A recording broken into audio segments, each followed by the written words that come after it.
gwanata mai kora duk damuwata. Ya ci jinin jikina don haka dole ne ki huta. Ƙaunar kina nan a raina cikin jini har da fata. Ba wanda ya kai ki so na haka ni na fahimta. Ba kya san abin da za ya saka ni in jigata. Don haka ba wace za na so sai mama. Ya mahaifiya ta sarauniya,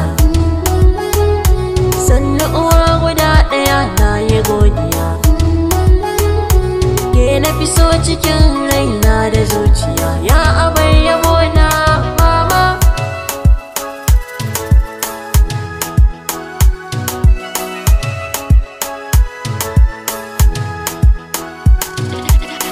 Uwa ita ce gatan kowa cikin duniya, dan ita ce ta zamsilar samun ma a gaskiya.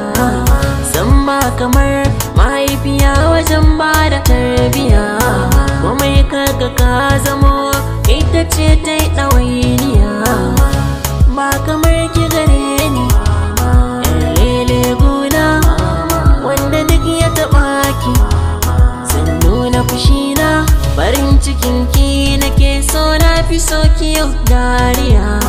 Ni za na zamto miki garkuwa uwa ta mama. Ya mahaifiya ta sarauniya, sannu uwa guda ɗaya na yi godiya. Ke na fi so cikin raina da zuciya, ya abar yabo na mama.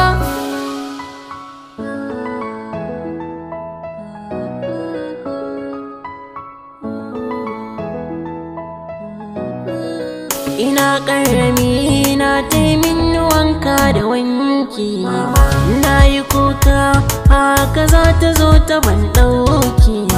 Kuma na nema take za ta bani baraki. Ba ta so a taɓa ni, kulawa ta bani, ga abinci ta bani, tarbiyar ta bani. Hidimar da kika yi mama, ta yaya zan biya ki? Sai dai du'a'i wanda zan ke yi gare ki. Fata na ni dai Allah ya ƙara lafiyarki. Ya mahaifiya ta sarauniya,